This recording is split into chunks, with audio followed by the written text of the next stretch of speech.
Hello guys, എല്ലാവർക്കും എൻ്റെ ഹൃദയം നിറഞ്ഞ ഓണാശംസകൾ. ഇന്ന് തിരുവോണമൊക്കെ ആയിക്കൊണ്ട് നിങ്ങൾ സദ്യയൊക്കെ കഴിച്ചിരിക്കുകയെന്നറിയാം. നമ്മളിവിടെ വേളാങ്കണ്ണിയിൽ നിന്ന് പുറപ്പെട്ടതേ ഉള്ളൂ. നാളെ വീട്ടിലെത്തത്തുള്ളേ.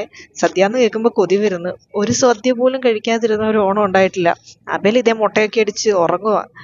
എനിവേ, ഞാനൊരു പാട്ട് പാടാതെ എങ്ങനെയാണെന്ന് വിചാരിക്കുമായിരുന്നു. ഒന്നും പ്രിപ്പയർഡ് ഒന്നുമല്ല, ജസ്റ്റ് ഒരു 2 വരി പാട്ട് പാടാം. അപ്പോൾ ഒന്നും കൂടെ എല്ലാവർക്കും ഹൃദയം നിറഞ്ഞ ഓണാശംസകൾ കേട്ടോ. തിരുവോണപ്പുലരിതൻ തിരുമുൽ കാഴ്ച കാണാൻ മണിമുറ്റമണിഞ്ഞൊരുങ്ങി തിരുമേനി എഴുന്നള്ളും സമയമായി ഹൃദയങ്ങൾ അണിഞ്ഞൊരുങ്ങി ഹൃദയങ്ങൾ അണിഞ്ഞൊരുങ്ങി